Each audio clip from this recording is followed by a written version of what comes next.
Assalamualaikum warahmatullahi wabarakatuh. Saya Syarifatul Maula dan Saya Vika Sintia. akan sedikit menjelaskan mengenai archaea.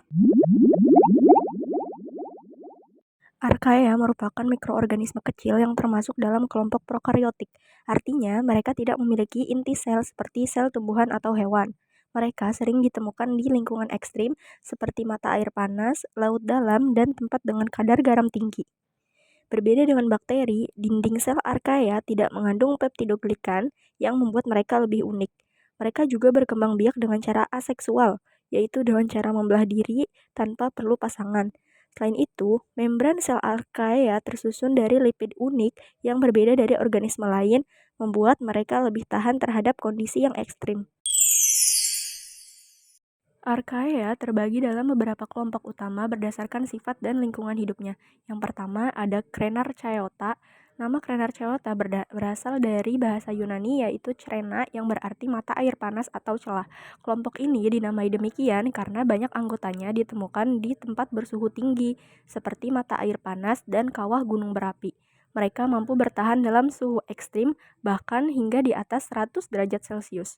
Yang kedua ada Euryarchaeota. Nama ini berasal dari kata euris yang berarti luas atau beragam.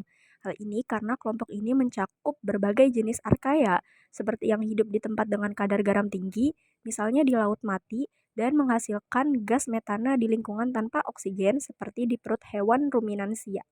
Yang ketiga ada Korarchaeota. Nama ini berasal dari bahasa Yunani, yaitu kore yang berarti perawan atau purba. Kelompok ini diyakini sebagai salah satu bentuk archaea tertua yang masih mempertahankan banyak ciri nenek moyangnya. Mereka ditemukan di lingkungan ekstrim seperti sumber air panas dalam bumi. Yang keempat ada Nanoarchaeota, yaitu nama ini berasal dari kata nano yang berarti kecil. Kelompok ini dinamakan demikian karena anggotanya berukuran sangat kecil dibandingkan dengan archaea lainnya.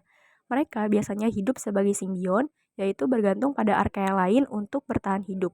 Yang kelima yaitu ada Taumarchaeota. Kata tauma dalam bahasa Yunani berarti keajaiban atau hal luar biasa. Nama ini diberikan karena kelompok ini baru ditemukan dan memiliki peran penting dalam siklus nitrogen, terutama di dalam oksidasi amonia di ekosistem laut.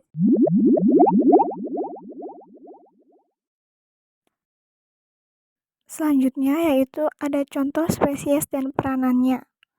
Contoh yang pertama yaitu ada Methanobacterium. Methanobacterium merupakan mikroorganisme yang dapat menghasilkan metana dalam sistem pencernaan hewan. Lalu contoh yang kedua yaitu ada Halobacterium.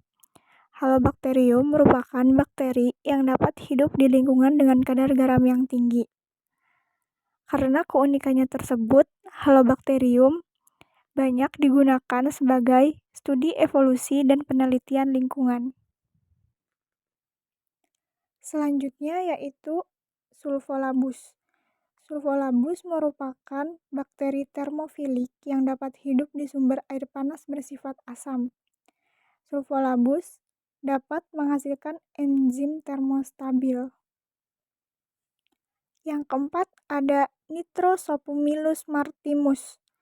Berperan penting dalam siklus nitrogen laut dengan mengoksidasi amonia menjadi nitrit yang mengandung keseimbangan nutrisi dan ekosistem laut.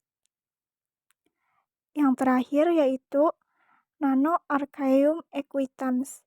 Berperan hidup sebagai simbion pada archaea lain untuk keberlangsungan hidupnya karena tidak memiliki banyak gen esensial untuk metabolisme dasar.